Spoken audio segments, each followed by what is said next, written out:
हाँ दोस्तों, एक बार फिर से आप सभी लोगों का पढ़ने और पढ़ाने वाली महफिल में दिल खोल करके हार्दिक स्वागत और अभिनंदन है। तो दोस्तों, आज हम लोग एक और शानदार टॉपिक आपके सामने लेकर आए हैं और वो शानदार टॉपिक है कि एक लारेंज बल के आधार पर विद्युत चुंबकीय प्रेरण की व्याख्या और फैराडे के नियम की उत्पत्ति। तो दोस्तों, आप लगातार पिछली 2 क्लासों से फैराडे के नियम के बारे में और विद्युत चुंबकीय प्रेरण के बारे में बहुत ही बढ़िया से सीखते चले आ रहे हैं और मुझे इतना लगने लगा है कि आप सभी लोगों को विद्युत चुंबकीय प्रेरण हो, प्रेरित विद्युत वाहक बल हो, प्रेरित धारा हो, फैराडे का नियम हो, लेंज का नियम हो, ये सब चीज़ें तो बहुत ही आसान लगने लगी होगी अगर आप रेगुलर टाइम पे जो वीडियो पहुंच रही है उसका अगर आनंद ले रहे होगे तो। ठीक है, तो उम्मीद है कि आप आनंद ले रहे हो और बढ़िया से लेते रहो और ये चैप्टर बहुत ही आसान उसको बनाते रहो। अगर आप ये पढ़ोगे तो आपको आसान लगेगा ही, ठीक ना।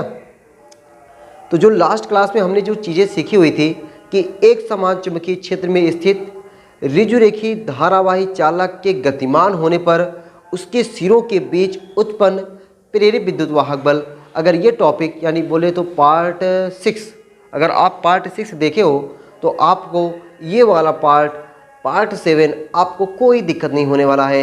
एकदम आराम से, एकदम आसानी से आप चीज़ों को समझ सकते हो। तो बिना देर किए हुए हम चीज़ों को समझना शुरू करते हैं। आप एक कॉपी रखेंगे और उस कॉपी में आप जो चीज़ें जितनी भी समझाई जाए उसको आप देखो हम कहाँ से चीज़ों को नोट करें, ताकि एक हमारे पास सुंदर सा बढ़िया सा नोट्स हो जाए और उस नोट से अगर एग्ज़ाम में आए तो छोड़ेंगे तो नहीं इसको, ये चीज़ आपके अंदर हो जाना चाहिए, ठीक ना। तो आपके सामने देखो भाई, हमने ये बनाया हुआ है, ये देखो क्रॉस साइन यहाँ पे है ना, क्रॉस। अब क्रॉस को तो मुझे बताने की जरूरत तो है नहीं, क्रॉस से तो प्यार हो गया होगा तुम लोग को, है ना। क्रॉस क्या है? एक समान चुंबकीय क्षेत्र की दिशा तल के लंबवत अंदर की ओर। एक समान चुंबकीय क्षेत्र की दिशा तल के लंबवत अंदर की ओर, मतलब ये जो क्रॉस साइन दिख रहा है ये चुंबकीय क्षेत्र की डायरेक्शन है, तल के लंबवत अंदर की ओर है।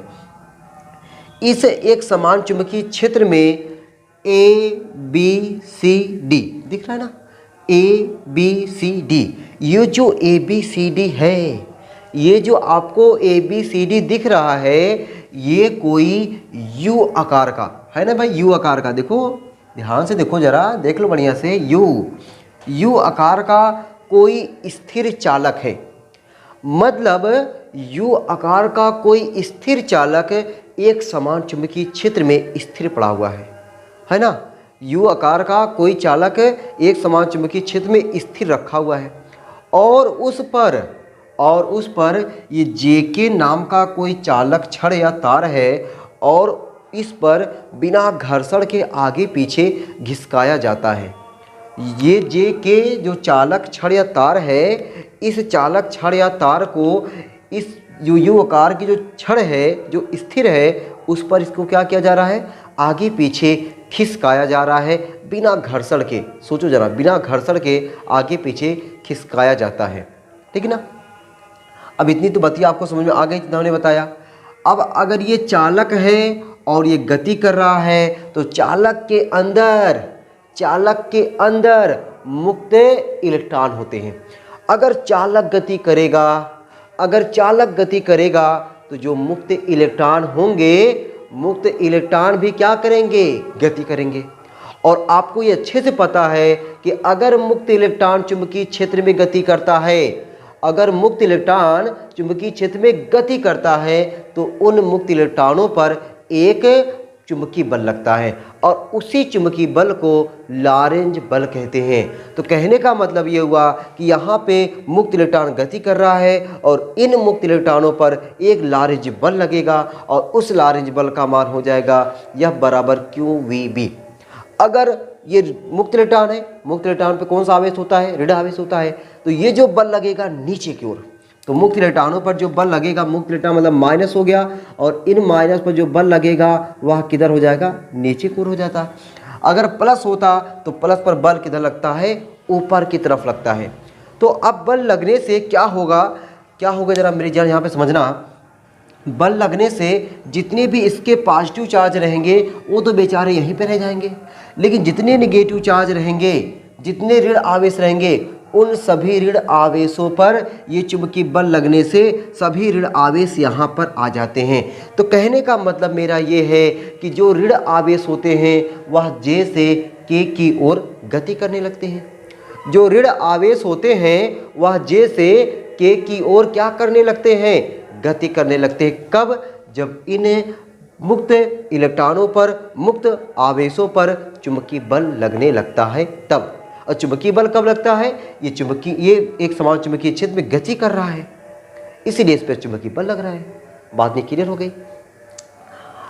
अब अगर ये जे से के की ओर मुक्त इलेक्ट्रॉन गति करेंगे तो इनमें मुक्त इलेक्ट्रॉनों के गति करने के कारण एक धारा बहने लगती है। मुक्त इलेक्ट्रॉनों के गति करने के कारण इसमें एक धारा प्रेरित हो जाती है, और वो जो धारा प्रेरित होगी उसकी दिशा क्या हो जाएगी, के से जे, जे से बी, बी से सी, सी से के। जो धारा यहाँ पे जो मुक्त इलेक्ट्रॉन गति कर रहा है, मुक्त इलेक्ट्रॉन जो गति किया वह किधर की गति किया, जे से के की ओर, जे से के की ओर। ये मुक्त इलेक्ट्रॉन हो गया।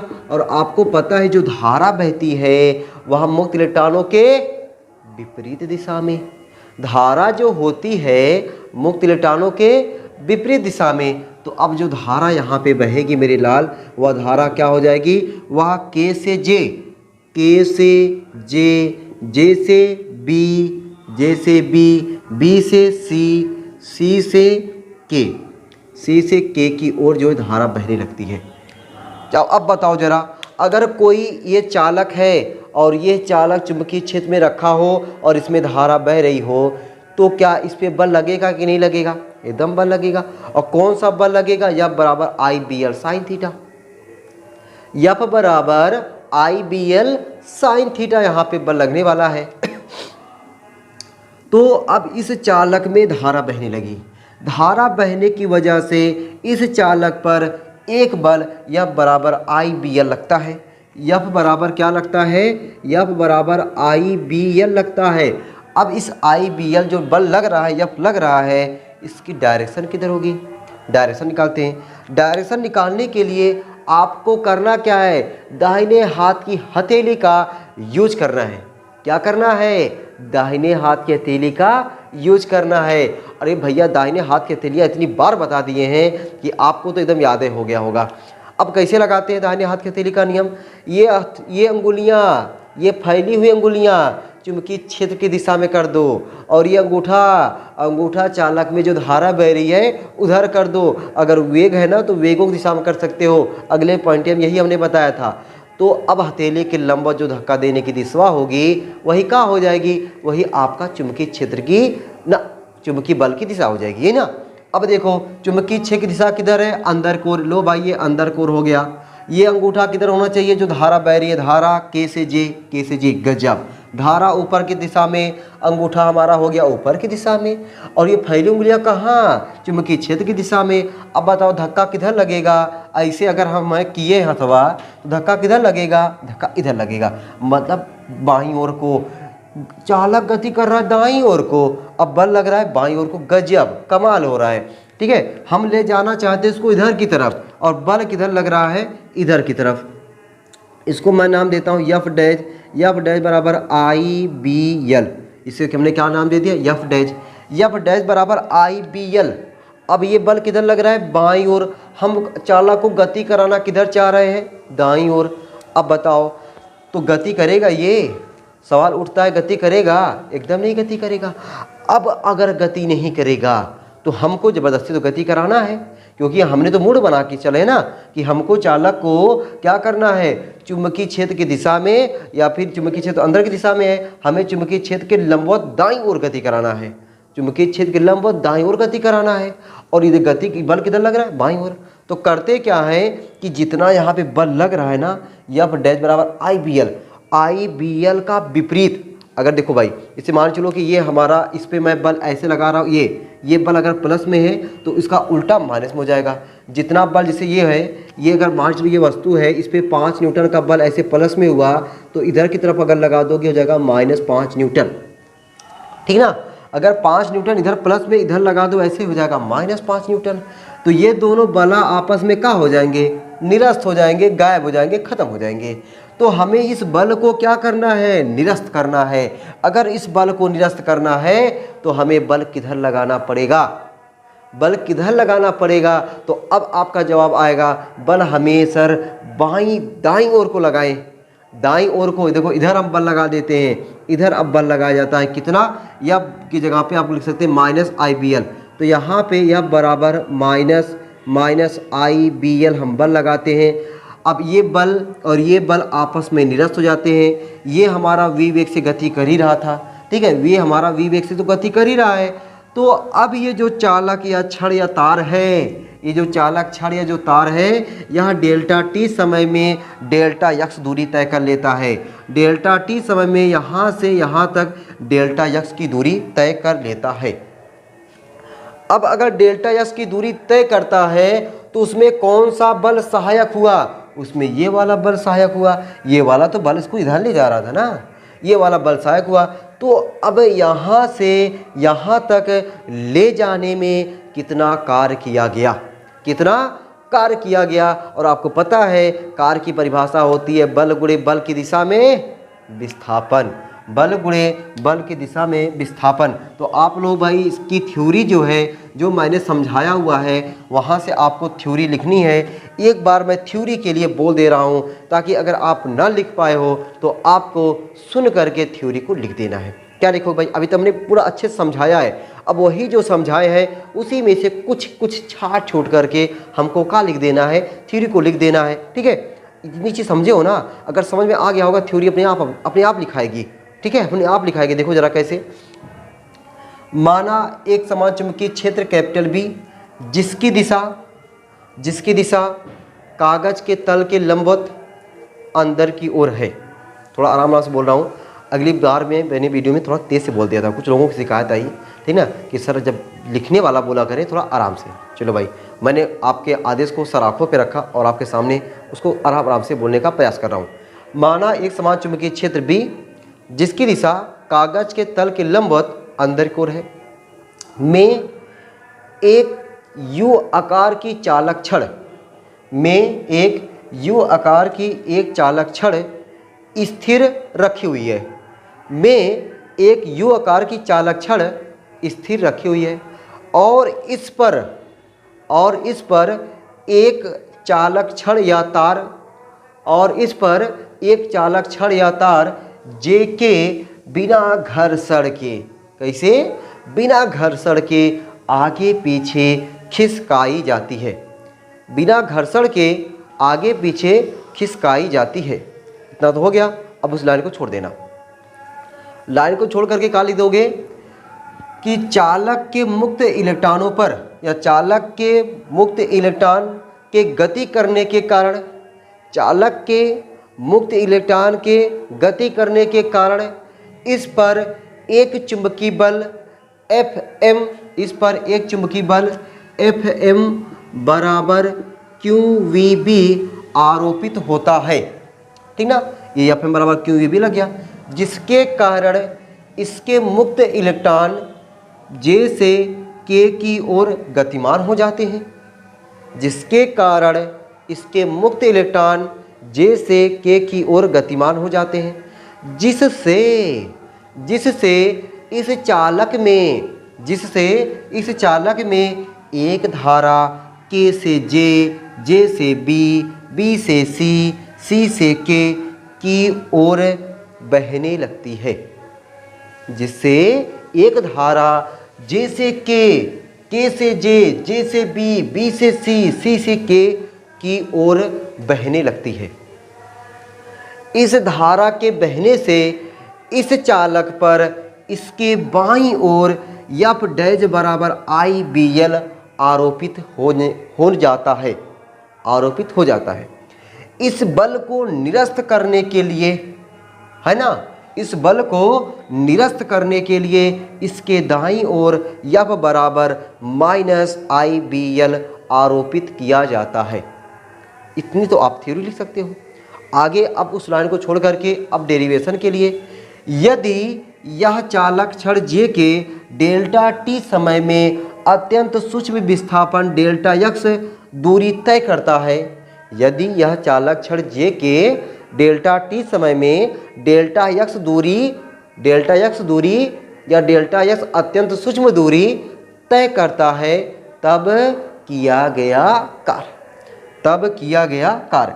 अब हम लोग यहाँ पे हमको निकालना भैया फैराडे का नियम, ठीक ना। हमको क्या निकालना है? फैराडे का नियम निकालना है, तब किया गया कार्य। अच्छा देखो, फैराडे का नियम निकालना है ना, तो हमें फैराडे के नियम में कितने नियम है? 2 नियम है। अभी डेरिवेशन करवा रहे हैं, ठीक है, थोड़ा सुन लो 2 मिनट। फैराडे कितने नियम है? 2 नियम है। अच्छा, पहला नियम तो यहीं पे एक कह सकते हो जो लेंज का नियम है। लेंज का नियम कहता है कि जो प्रेरित विद्युत वाहक बल या प्रेरित धारा होती है वह क्या करती है? सदैव परिवर्तन का विरोध करती है। यहाँ पे हुआ कि नहीं? हमें चालक को ले जाना है इधर की तरफ, अब बल इधर की तरफ लग रहा है, विरोध हुआ कि नहीं? एक तो ऐसे ही हो गया, एक तो हमारा इसी हो गया। अब दूसरा वाला हम लोग निकाल दें। दूसरा वाला कौन सा निकाल दें? E बराबर minus delta phi upon delta t, इसी को हम निकाल दें, अब इसी को निकालने के लिए आगे जो प्रोसेस हम करने जा रहे हैं, इसी को निकालने के लिए ही आगे प्रोसेस किया जा रहा है। तो हमने क्या बताया था? किया गया कार्य W, कार्य बराबर क्या होता है? बल गुणे विस्थापन यहाँ पे क्या? Delta x. अब बताओ मेरे लाल, यहाँ पे हम लोग बल में कौन सा बला लेंगे? कौन सा बला यहाँ पे हम लोग लेने वाले हैं? तो जो बल हम लेंगे इस विस्थापन के लिए ये वाला बल काम कर रहा है। तो W बराबर यफ की जगह पे माइनस IBL गुणे डेल्टा यक्स। इतनी बात समझ आ गई? मजा आया? दिक्कत परेशानी तो नहीं हो रही ना समझने बूझने में? नहीं तो लगा पता न कहा झोंके जा रहे हैं, कुछ हवा सवा नहीं लग रही ना, ऐसा तो नहीं हो रहा है ना। चलो, अब ये है भैया दूरी, और दूरी को हम लोग लिख सकते हैं चाल गुणे समय। सबको पता है कि दूरी बराबर होता है चाल गुणे समय। दूरी बराबर क्या होता है? चाल गुणे समय। अब देखो हम लोग कैसे लिख सकते हैं? नहीं पता चला कि W से मिल जाएगा। W बराबर माइनस IBL गुणे दूरी की जगह पे चाल गुणे समय। चाल इसकी है V, और कितना समय लिया? डेल्टा टी समय लिया। चाल है V, समय कितना लिया? डेल्टा टी लिया। चाल की जगह पे V, समय की जगह पे delta T, V into delta T हमने लिख दिया, ठीक है। W बराबर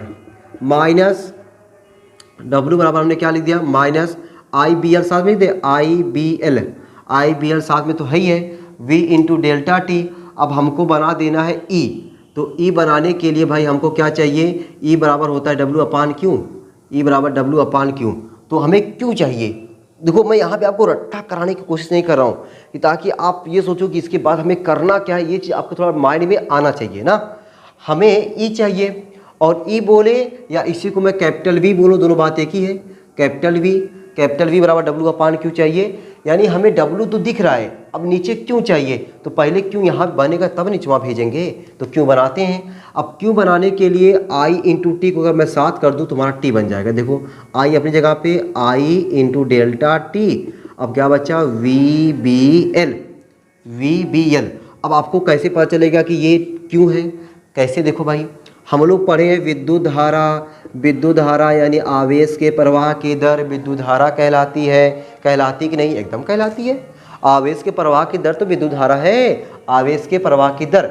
अब Q बराबर क्या हो गया? IT, और T का काम खाली डेल्टा टी कर रहा है, ठीक ना। हाँ, W बराबर I इंटू डेल्टा टी की जगह क्या लिख दे? Q minus Q VBL। अब Q को नीचवा भेजेंगे, W बटा Q बराबर माइनस VBL, और W बटा Q किसके बराबर? बड़का V के बराबर, विभवांतर V बराबर माइनस VBL। अब इसी V की जगह पे E लिख सकते हैं, E बराबर माइनस VBL। चलो भाई, E तो हमें मिल गया, लेकिन फैराडे के नियम में E बराबर minus delta phi upon delta t. अभी डेल्टा फाई का आता है पता ही नहीं है। अब डेल्टा फाई को बुलाते भाई, ठीक ना। अब हम लोग क्या करते हैं? डेल्टा फाई को बुलाते हैं। तो यहाँ तक तो डेरिवेशन समझ में आ गया, ठीक है। अब जगह हम क्या करें? फिगर मिटाना नहीं चाह रहे हैं, और हम यहीं पे काम चलाते भाई। ये देखो, इससे अब हमें देखो E मिल गया ना। हमने बताया हमको E बराबर क्या चाहिए? Delta phi upon delta t. E तो मिल गया, अब हमें डेल्टा फाई निकालना है। डेल्टा फाई देखो भाई क्या नीचे लिखोगे, वैद्युत फ्लक्स की परिभाषा, नहीं चुंबकीय फ्लक्स, वैद्युत फ्लक्स नहीं सर, चुंबकीय फ्लक्स। बहुत अच्छा, तुम लोग बहुत बढ़िया याद दिलाते हो यार। चुंबकीय फ्लक्स की परिभाषा से, चुंबकीय फ्लक्स, चुंबकीय फ्लक्स की परिभाषा से, चुंबकीय फ्लक्स की परिभाषा से। अब चुंबकीय फ्लक्स की परिभाषा सबको पता है ना, क्या होता है चुंबकीय फ्लक्स की परिभाषा, डेल्टा फाई बराबर बी ए, एक जगह पे डेल्टा ए लिख दिया। डेल्टा फाई, फाई बराबर क्या होता है बी ए। चुंबकीय फ्लक्स की परिभाषा पार्ट वन अगर देखे हो, चुंबकीय फ्लक्स में कौन दिक्कत परेशानी होने वाला एकदम है ये नहीं है, ठीक है ना। तो डेल्टा फाई बराबर क्या हो गया, बी इंटू डेल्टा ए। अब देखो भाई डेल्टा फाई बराबर बी अपनी जगह पे ए, क्षेत्रफल, किसका क्षेत्रफल, अरे क्षेत्रफल किसका, अरे जो चालक तार है उसका क्षेत्रफल लोगे ना, और किसका क्षेत्रफल लोगे, यहाँ पे चालक तारा का क्षेत्रफल लेंगे ना। और क्षेत्रफल बराबर क्या होता है, लंबाई गुणे चौड़ाई। और लंबाइया इसकी क्या है, नहीं मैंने हमने लिखा, मान लो भाई लंबाइया यल मान लो, तब है तो आई बी एल लिखे हो, आई बी एल काहे लिखो जब लंबाइया यल तो तब है ना, हाँ तो लंबाई यल है, ठीक है, इसको बढ़ाने की बहुत ज़रूरत नहीं है, चलो हो गया। तो बी क्षेत्रफल जगह के लंबाई गुणे चौड़ाई। अब चौड़ैया इसकी यहाँ से यहाँ तक डेल्टा यक्स है, ये यहाँ से यहाँ तक कूद के चला गया, डेल्टा यक्स लंबाई गुणे चौड़ाई, लंबाई गुणे चौड़ाई इसका क्षेत्रफल हमारा नहीं है। डेल्टा फाई बराबर बी गुणे यल into delta x, delta x फिर आ गया, लो डेल्टा यक्स जगह पे क्या लिखा था हमने, वी इंटू डेल्टा टी।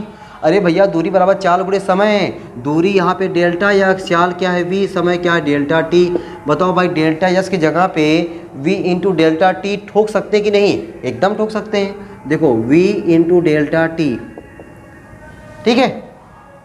अब देखो हमें कहीं पे वी बी एल दिख रहा है, यहाँ से एकदम दिख रहा होगा, delta phi upon delta t, पहले टी को निचवा भेज दें तो क्या बचा, वी बी एल है। या देखो इधर देखो ध्यान से कि वी बी एल की जगह पे क्या लिख सकते हो, माइनस ई लिख सकते हो, वी बी एल की जगह पे माइनस ई, और वी बी एल की जगह पे हम लोग क्या लिख देंगे यहाँ पे माइनस ई। तो अब तो भाई इस फिगर को हमें मिटाना पड़ेगा ही, ठीक ना।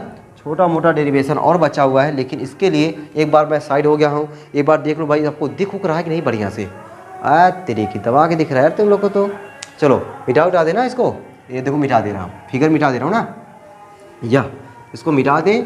अब देखो हमें चीज़ें जो चाहिए वो चाहिए, जो हमें वो मिल रहा है कि नहीं मिल रहा है भाई, हमें फैराडे का नियम चाहिए ना। अब देखो delta phi upon delta t किसके बराबर है, वी बी एल, और वी बी एल इसको मान लो समीकरण नंबर एक मान लो, तो समीकरण एक से क्या लिख सकते हैं, समीकरण एक से तो वी बी एल की जगह पे माइनस ई, यानी delta phi upon delta t बराबर माइनस ई, है कि ना भाई। अच्छा ई बराबर minus delta phi upon delta t, इसको देखते ही तुम लोग के चेहरे पे मुस्कान आ गया होगा, अरे सर यही तो हमको चाहिए था कि ई बराबर minus delta phi upon delta T, और यही क्या है, फैराडे का विद्युत चुम्बकीय प्रेरण का नियम है। यही क्या है, फैराडे का विद्युत चुम्बकीय प्रेरण का नियम है, और यही हमको चाहिए। तो नीचे अब अगर फैराडे का नियम लिखना चाहते हैं तो लिख सकते हैं क्या, अतः जब किसी कुंडली से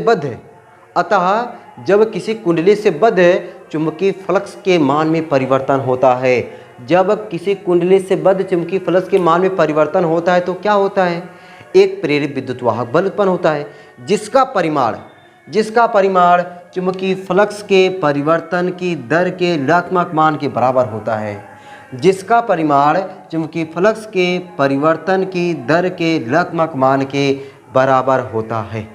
तो ये दोस्तों रहा कि आपका विद्युत चुंबकीय प्रेरण की व्याख्या, फैराडे के नियम की उत्पत्ति, ठीक है, किसके आधार पर, लॉरेंज बल के आधार पर आप लोगों ने देखा, और उम्मीद है कि आप सभी लोगों को समझ में आ गया होगा, और आप लोग सीधे हमारे साथ साथ जो चीज़ें हमने समझाया समझे होंगे, और एक सुंदर सा नोट्स भी बना लिए होंगे, ठीक ना। तो और कोई दिक्कत परेशानी अगर है तो भाई कमेंट बॉक्स खुला हुआ है आपके लिए, उस कमेंट बॉक्स में दिक्कत परेशानी को गोली की तरह छापा करो, ठीक ना। कमेंट बॉक्स किसका है, आप ही का तो है, हमारा थोड़ी कमेंट बॉक्स। बाकी हमारे लिए ये है कि हम उसमें देखें कि आपको दिक्कत परेशानी कहाँ पे हुई है, ताकि उस दिक्कत परेशानी को हम दूर कर सकें, ठीक है। तो आप लोग ऐसे ही मस्ती मोड से पढ़ाई करते रहो और कोई दिक्कत परेशानी होनी नहीं चाहिए, अगर है तो दिक्कत परेशानी सामने रखें। ऐसे ही हंसते रहो, मुस्कुराते रहो, पढ़ाई लिखाई को शानदार, ज़बरदस्त और एकदम फैंटास्टिक तरीके से करते रहो। ठीक है, फिर मिलते हैं अगली वीडियो में, अगले क्लास में। और अगले क्लास में आप लोगों को सिखाएंगे हम लोग स्वप्रेरण क्या होता है। ठीक ना, स्वप्रेरण किसे कहते हैं, स्वप्रेरण गुणांक क्या होता है, अन्योन्य प्रेरण गुणांक क्या है, अन्योन्य प्रेरण क्या है। ठीक है, और इन पर जो डेरिवेशन है उन डेरिवेशनों को सीखेंगे। तो अभी ये चैप्टर का 7 लेक्चर हुआ है, अभी कम से कम 4-5 लेक्चर और आएगा, कम से कम 4-5 लेक्चर। ठीक है, फिर उसके बाद इसके न्यूमेरिकल की भी कम से कम 3-4 सीरीज लेकर आने वाला हूँ। तो ये चैप्टर बहुत अच्छे से पढ़ना है, क्योंकि इस चैप्टर से आपके एग्जाम में क्वेश्चंस भर भर के आते हैं। ठीक है, तो थ्योरी तो आसान लगी रही है, इसके चैप्टर भी बहुत आसान है। सॉरी, न्यूमेरिकल जब लगाओगे ना तो कहोगे अरे सर ये तो न्यूमेरिकल बड़े प्यारे प्यारे हैं, बड़े अच्छे अच्छे हैं, कैलकुलेशन नाम का चीज़ें नहीं है, बस केवल फार्मूला याद रहे, फार्मूले पे मान रखो, आंसर टपका दो, उड़ा दोगे तुम लोग आंसर, धुआं कर दोगे न्यूमेरिकल का। ठीक है, तो न्यूमेरिकल का धुआं करेंगे बहुत ज़ोरदार तरीके से, ज़बरदस्त तरीके से। लेकिन अभी हम लोग पहले हमारा फोकस किस पे है, थ्योरी पर है। जितना बढ़िया थ्योरी पढ़े रहेंगे न्यूमेरिकल तो हवा में उड़ाएंगे। अगर थ्योरी नहीं पढ़े रहेंगे तो न्यूमेरिकलवा कहाँ से लगेगा, लगवा ही नहीं करेगा। तो थ्योरी जितना बढ़िया पढ़े रहेंगे न्यूमेरिकल उतना ही हमको आसान लगेगा। जितना बढ़िया थ्योरी उतना बढ़िया न्यूमेरिकल। थ्योरी नहीं पढ़े रहेंगे तो न्यूमेरिकल भाई तब टफ लगभग करेगा। आपको न्यूमेरिकल से इतना डर लगेगा कि पूछो मत। न्यूमेरिकल से डरना मना है। ठीक है, और थ्योरी को बढ़िया से पढ़ते रहिए। चलो भाई, चलो फिर मिलते हैं अगली क्लास में। तब तक के लिए सबको बाय बाय।